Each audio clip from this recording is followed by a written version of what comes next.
And we are live. Welcome, mystery and thriller fans. I'm your on-air host and author, Sara DiVello, and I am so excited to welcome back the incredible #1 New York Times bestselling author, Ruth Ware, here to give us the inside scoop, the pre-pub gossip on The Woman in Suite 11, one of the most hotly anticipated books of summer, out tomorrow. Ruth Ware, welcome back to Mystery and Thriller Mavens. Tell us about this book. Oh my gosh, thank you so much for having me back. It's so fun to be here again. What can I tell you about this book? It's quite a difficult one to sum up without spoilers. Yes. Basically, Lo Blacklock from The Woman in Cabin 10 is back for another adventure.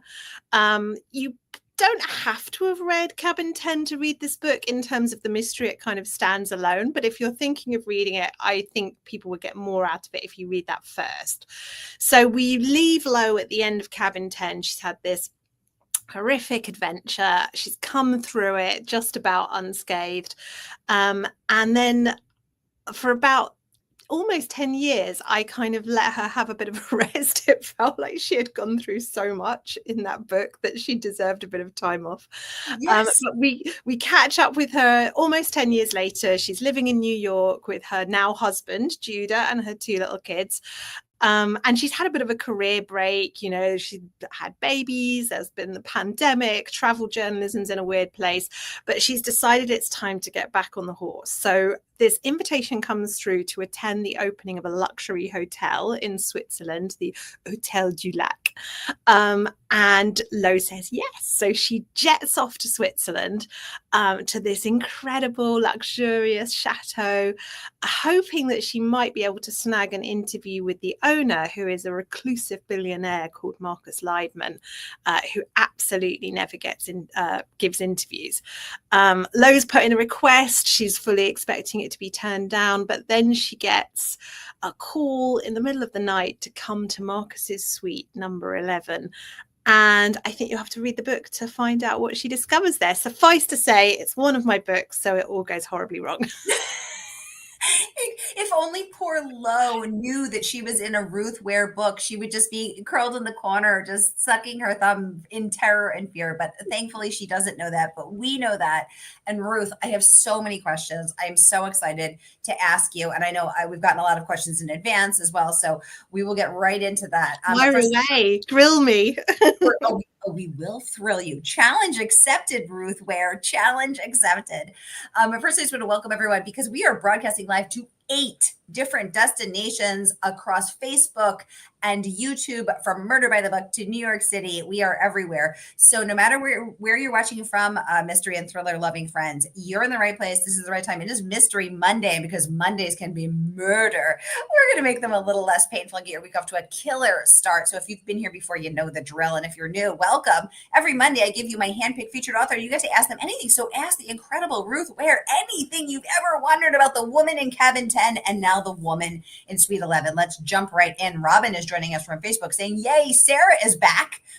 I am back after a 2-week hiatus, resting from Thriller Fest. And she says, hi, Ruth, from toasty Coeur d'Alene, Idaho. Welcome to you, Robin. So good to have you back. Thank you for being with us. Donna's joining us from Facebook saying, happy Mystery Monday. Good. Happy Mystery Monday to you, Donna. Randy's joining us from YouTube. Hi, Sara and Ruth.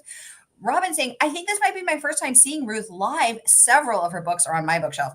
Let's start there because, Robin, I'm going to tell you, every single one of Ruth's books, and sometimes multiple copies, hardcover and paperback, are on my shelf. She is an auto read for me. And Ruth, tell us about the process of writing the much anticipated follow-up to The Woman in Cabin 10. What was that like for you as a creative?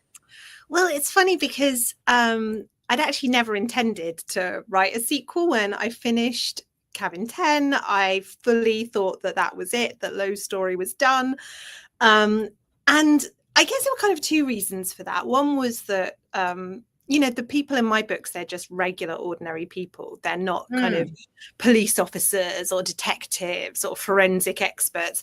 So it's sort of hard to come up with reasons why they would keep sort of stumbling into murders and mysteries. And the second thing was that I put Lo through so much in that book that I really truly felt like she deserved a quiet life at the end of it, which is all she's ever wanted. She does have this sort of slightly regrettable kind of savior instinct where if she sees someone in trouble, she cannot leave well enough alone. But all she wants to do really is to, you know, to have a quiet, peaceful life with her family. That's certainly what she wants in Sweet 11. But, you know, over the years, I had so many questions from readers about the ending of the book, which leaves, I mean, the big questions in Cabin 10 are all answered, but there's a few little sort of twists and questions left at the end for the reader to work out. But also just the characters, like what were they all up to? How was Lo doing? You know, people just wanting to know more. And I suppose being asked the question kind of got me thinking about all of the characters in Cabin 10 and sort of kept them alive in my head and wondering what they were doing over the years. And eventually I had an idea for what they might be up to, where they might have ended up and some of the things that might unfold. And suddenly, after years of sort of just pondering and thinking and questioning, I realized that I had not just a plot, but a book that I really, really wanted to write. So the book is dedicated to my readers. It's the first book that I've dedicated to them. So, you know, to all the people who wanted more, because it is because of all the people who loved Lo and, you know, wanted to find out what happened next, that kind of kept the question alive in my head.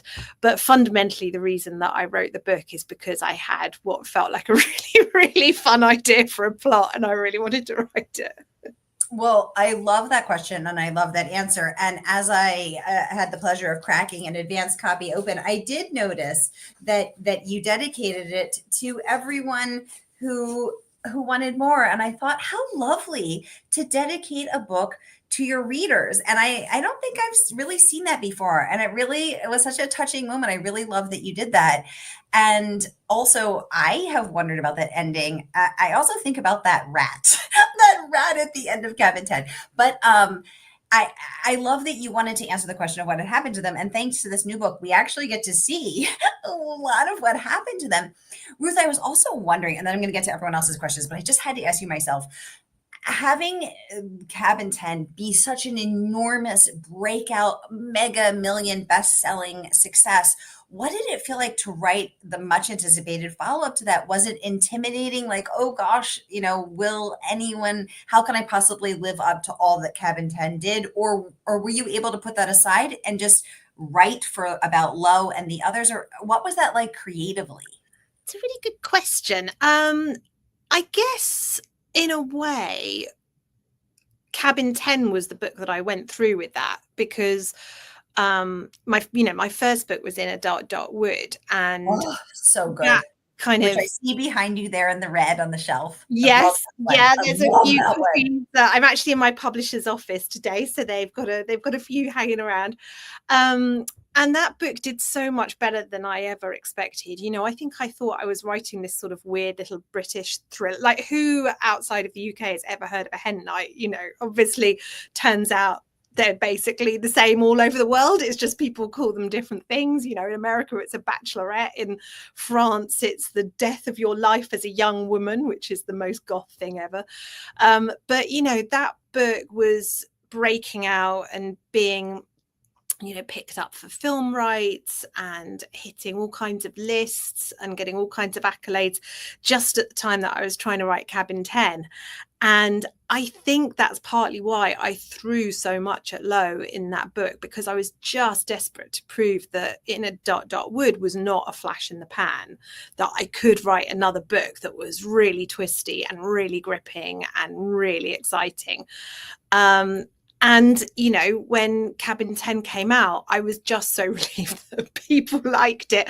I almost kind of didn't pay attention to how well it was selling, because I was just like, thank God it didn't, you know, it didn't flop. I didn't want to be a one-hit wonder. So, yeah, it was intimidating writing a sequel.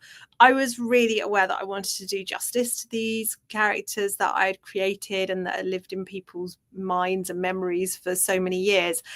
But I think the hardest thing was just writing that second novel, which was Cabin 10. So I'd already walked through fire once and it felt like I could do it again, which is actually, now I come to think of it, so much of that is the message of both Cabin 10 and Sweet 11, that you are stronger than you think you are and that you can do more than you think you can. So maybe that was me trying to tell myself, you can write this book, Ruth, that will be okay. Oh, I love that. I love that. And thank you for framing that, because it's like, look, you already had to face that. And I will just say, having read and adored every single one of your books, Ruth, I think this is your best work yet. I absolutely love this book. And I was so happy to see almost everybody. So, No and spoilers. and I was, this is so cool. So I'm so thrilled. Okay, There let's are jump. definitely some fun returning cameos and some little Easter eggs that I think people who've read Cabin 10 are going to particularly enjoy. So Easter eggs are my favorite. Oh my gosh. Randy is saying, Ruth, you are such an amazing writer. I totally thank agree, you, Randy. Randy. Such an incredible writer. Donna is saying, Ruth's books are an auto buy for me. For me too, Donna. And Donna would like to know, Ruth, which of your characters would you like to go out for drinks with and why? Ooh. Well, Lo in Cabin 10 has I wouldn't say a drinking problem, but she's using alcohol as a little bit of a crutch for her, both her sleep deprivation and her very natural anxieties about the situation that she finds herself in on the ship. In that sense, probably not Low of Cabin 10, because she might be a little bit fragile. But in Sweet 11, she's got that very much under control. She's had 2 kids and she's living a much more sensible life. I would love to have a pint with Lo. I think she would be really good fun. I would really like to have a pint with Nina from In a Dark, Dark Wood. She's really funny and really hilarious and says really mean things, which I think is always fun to I really love Danny from One by One. He's one of my favorite characters that I've ever created because he's just such a good friend.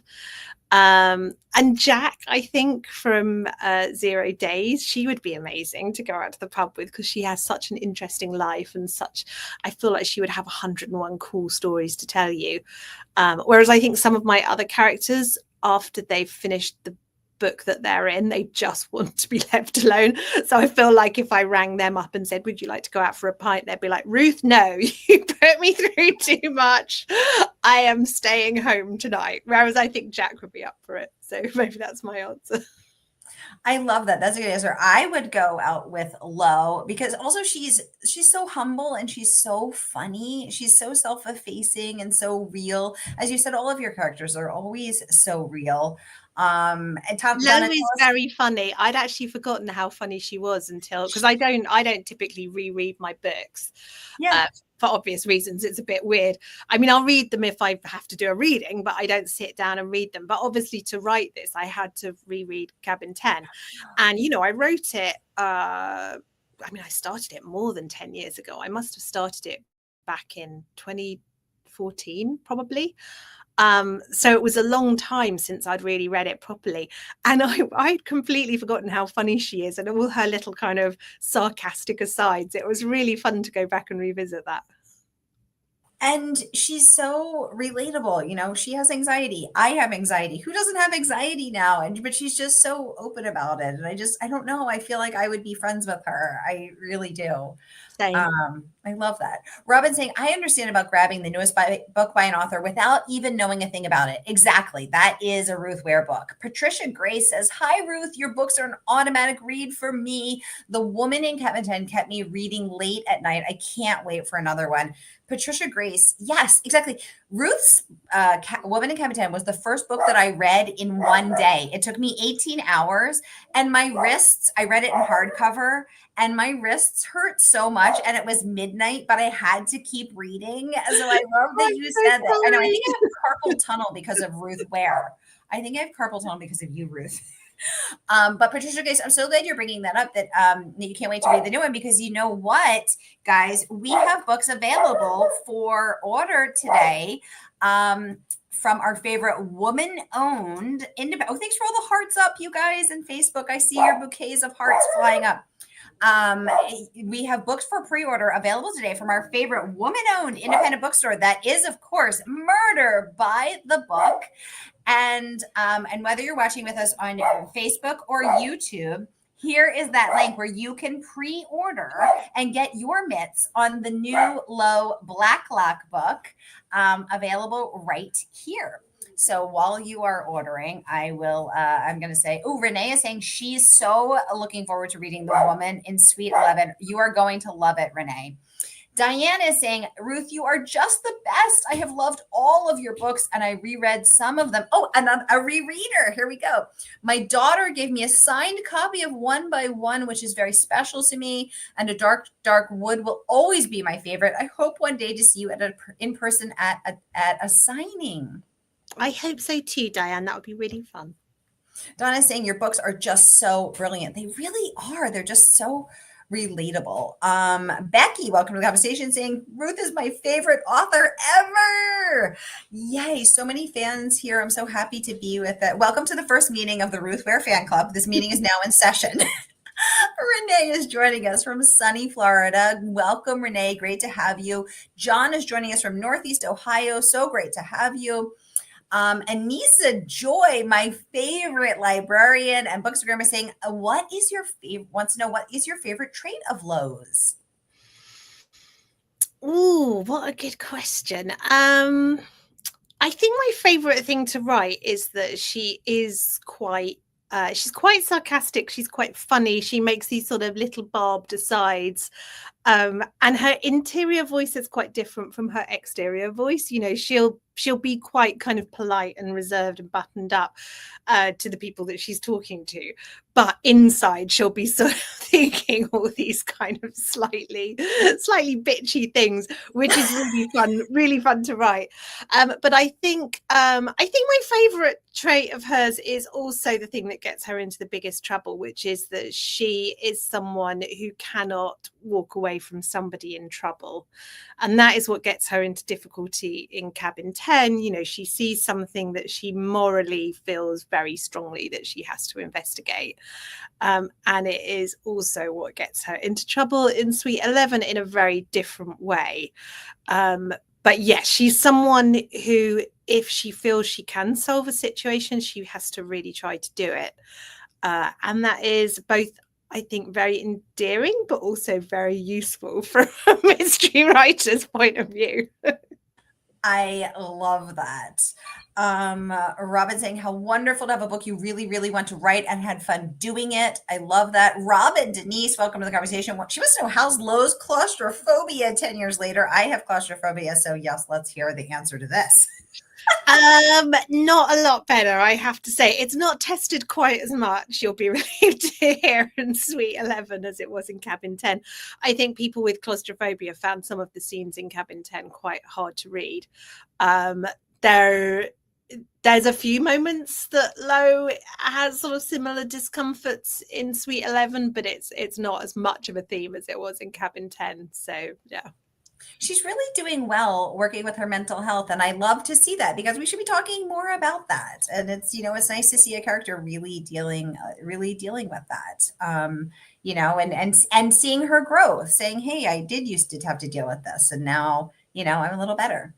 Donna, I was just going to say, that was one of the fun things about coming back to her several years on, was that, you know, I've changed as a person, as a writer, as a parent, and it was fun to reflect that in Lowe. Not that she's me, but, you know, the sort of emotional growth that I've been through, I kind of imagined her sort of, you know, having a similar path. So that was really fun to write. Yeah, I loved seeing her, you know, partnered and married to a Yankee. And, you know, I don't want to give away anything else, but it's really fun. Donna wants to know, are there any other shows, books of yours that are going to turn into movies or shows, Ruth? Can you tell us anything? I mean, fingers crossed. So obviously, Cabin 10 is coming out this autumn on Netflix, which is incredibly exciting, with the amazing Keira Knightley as Lo, which is going to be just incredible. Just a little silent scream there. Lots of my other books have been optioned.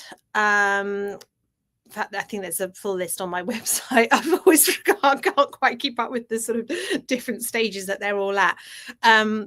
But Cabin 10 is the only one that is absolutely, definitely 100% happening, has been filmed, and I have a release date for. Everything else is sort of in various different stages of development. So the answer is yes, hopefully, but I can't tell you any more than that for most of them. Well, this is very exciting. Keira Knightley is just so perfect for Lo. I'm so excited for that. But again, the books are always better, so I'm so excited. I'm so excited to be reading The Woman in Suite 11. Yes, the book drops tomorrow. Margaret saying shout out to Pele too. Yes, Pele was barking and sharing her excitement vocally. I was hoping that the sound that my audio muffling device, settings were muffling her, but apparently it is not. Sorry, we heard it. I was like, but she's cute, so we let her off. She has been sleeping for 17 hours and I hoped that she would keep sleeping, but no. Shara's joining us from YouTube. Virginia's joining us from YouTube saying, I love The Turn of the Key so much. I can't wait for the new book, Kisses from Brazil. Margaret is joining us from Portland. Oh my gosh, so great to have everybody here. Also 0 days. Yes, so many exciting things to talk about. Anissa saying she actually got to meet you, Ruth. She was at the E. Shaver bookstore in Savannah, Georgia, and turned around and almost ran straight into you. Such a beautiful bookstore. I was just blown away by it's so cute. All the cats and Yay. Leslie's joining us from Canada saying hello. Oh my goodness, Keira Knightley, so amazing. I can't wait for that. It is one of my faves. Renee is saying happy early pub day. Elizabeth is saying, well, come back to Nashville. Are you going to be adding any more dates to your tour, Ruth? I wish I could. I just, it's all in the hands of my publishers. That's when I get shouted at for going to the wrong places, I say, I'm so sorry, it's not up to me. I did do Nashville, I want to say 3 times in a row. So I think my publishers felt it was, fair to spread the love a little bit this time. But I'm sure I will be back. It's such an incredible city with some amazing bookstores and really lovely readers. So I'm absolutely sure I'll be back for a future book, but sadly not this time. My time is booked. My return flight is booked. So yeah, that's it. I think if we could, we would just keep you in the US forever, much like Lo. But I'm going to drop it in the comments where all Ruth's entire touring schedule, so that anybody, if you can go see if she's coming to a city near you. And for those who she is not in the many other cities, you can order again from our favorite woman-owned independent bookstore. And here is that link. The Murder by the Book ships internationally, and the good folks at Murder by the Book will ship it out to you first thing tomorrow morning. So here they got the books in stock. So here is that link to click and pre-order as we continue to answer your questions. 2 people want to know. Renee and Donna both want to know, what are you working on next? So I'm writing a new book. It's still at a slightly too early stage to talk about. And so normally I'm kind of almost finished by this time. So I'm able to say the new book is going to be about this and it's that. But this time I'm actually writing it over 2 years because my touring schedule has been so busy. I've had so many events. And what with that and Cabin 10 coming out on Netflix, I thought I'm just not going to be able to turn this one around as quickly. So I'm only kind of probably about a third of the way through. But it's going to be a little bit gothic. It's going to be maybe a little bit sort of more The Death of Mrs. Westaway for people who've read that one. Maybe a little bit spooky, a little bit kind of turn of the key-ish. And I'm absolutely loving writing it. I'm having real fun. Well, The Death of Mrs. Westaway is in my top 3 Ruth Ware books, so I'm very excited for more gothic, more spooky Mrs. Westaway. Elizabeth, welcome to the conversation. She wants to know, Ruth, did you get to meet Keira Knightley to talk about the character of Lo? Ooh, yes, tell us. So I did get to meet her, which was incredibly exciting. I was able to go on set and see some of the filming, which was, yeah, I guess like I did sort of theoretically know this, but it's not for me anyway. It wasn't until I actually physically got onto the set that I realized just how many people are involved in making a movie happen. And, you know, it's a real cliche that like it takes a village to raise a kid and to create a book. You know, there's so many people behind the scenes making sure that, you know, it looks good and the cover's beautiful and it makes it to the bookstores on time, all of that. But I have to say the film industry just makes publishing pale into comparison. It was like watching a really organized kind of anthill. Just everybody knew what they were doing. There was hundreds of people just zooming around, you know, taking this here and that there and making sure all the parts fitted together. So that was incredible. I got to meet Keira, which was fantastic. We didn't really talk about the characters, and I was not involved with writing the script, which was how I wanted it. I felt it would be too I guess a bit too heartbreaking in a way to sort of chop my own book up, because it is a movie, it's not a series. So that does require some kind of condensation and some snipping and cutting. And I think I just felt like I wouldn't be the best person to do that. I wanted it to be just really good. And I didn't have any experience of writing scripts. So I was kind of really happy to just sort of hand all of that over to the amazing film team and just say, have my blessing, make it as amazing as you possibly can, and not have that responsibility. So yeah. I love that. Great question, Elizabeth. Donna is saying, Ruth, please have your publisher send you to California. I will start a GoFundMe page for it. I think we'd all contribute. I don't need a GoFundMe, but I will put in the plea once again to please send me to the West Coast. So oh my gosh, I love that. Vicky, welcome to the conversation, saying, I love your books. I can't wait to see you in Maryland this Monday. Alicia saying, welcome to the conversation, saying, so excited for The Woman in Speed 11. My girlfriends and I had so much fun discussing The Woman in Cabin 10 and really looking forward to this one. The Woman in Cabin 10 is also my go-to when gifting a book. Oh, what a lovely compliment. that is the loveliest thing. That is the loveliest thing. I've never heard that. And in 500 interviews, no one's ever said that. I love that, Alicia. You're going to win. To be the first. Yay, the best compliment ever. Monica, welcome to the conversation, saying, I just love your books. Yay. Donna saying The Death of Mrs. Westaway is her favorite. That's one of my also favorites. Patricia saying, I love Gothic and Spooky. Oh my God, so delicious. Vicky, welcome, saying, I can't wait to read your latest. It is out tomorrow. And she would like to know, do you have the end of your book decided when you begin a new one? Yes, 99% of the time. I think because I write mysteries, I generally always have the solution to the mystery planned out. You know, I like to write not exactly Agatha Christie-ish mysteries because I think my books are quite different to hers.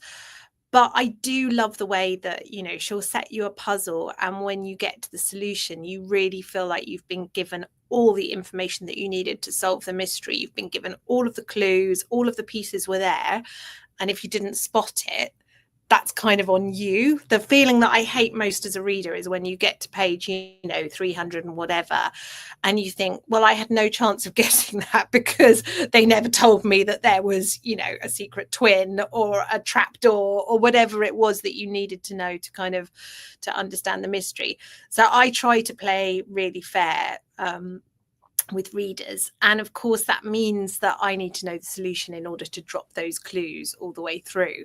So usually one of the first things that I decide is, how did usually murder, not all of my books are around murder, how did the mystery work, how did the murder work, who did it, why, and fundamentally my books, they're often about a murder, but they're also often about the ripples of a murder. You know, what's it like to be in that community when it happens?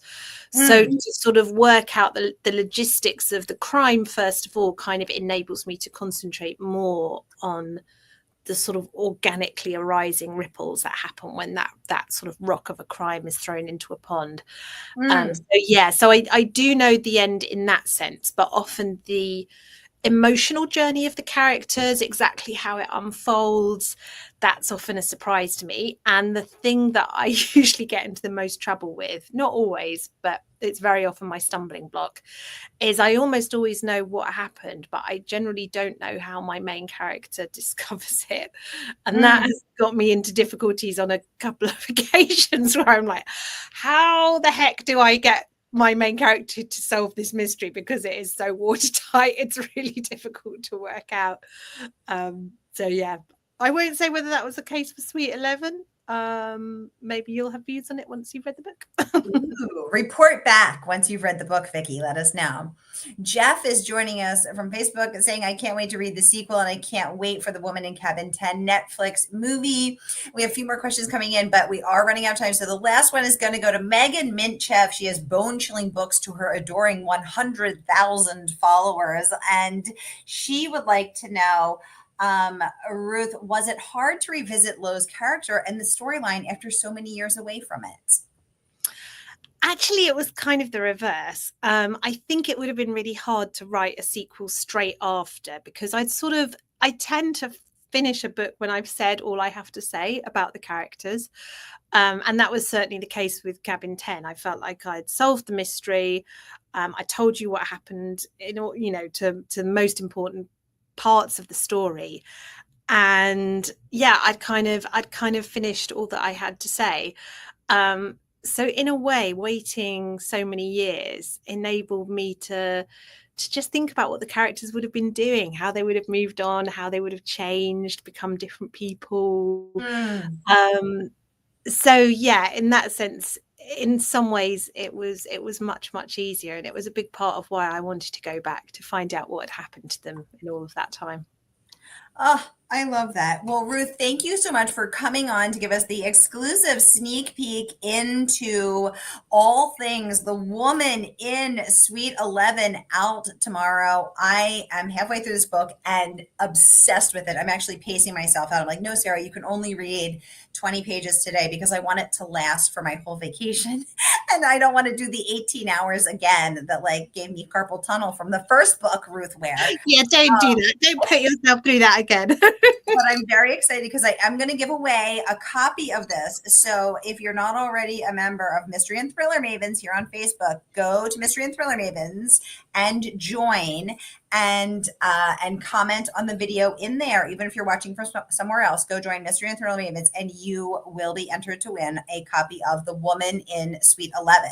Meanwhile, I want to remind everyone that the book drops tomorrow, and our favorite woman-owned independent bookstore, that is Murder by the Book, one of the few dedicated mystery and thriller bookstores in the United States, is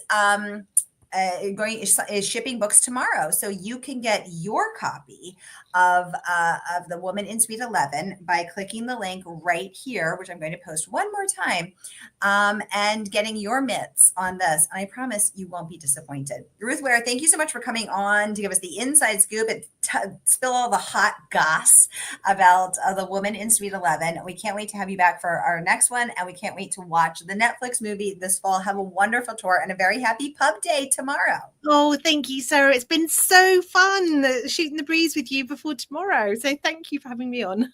Yay. It's always a pleasure, Ruth. And it's always a highlight of the year to have you. So fun and fabulous.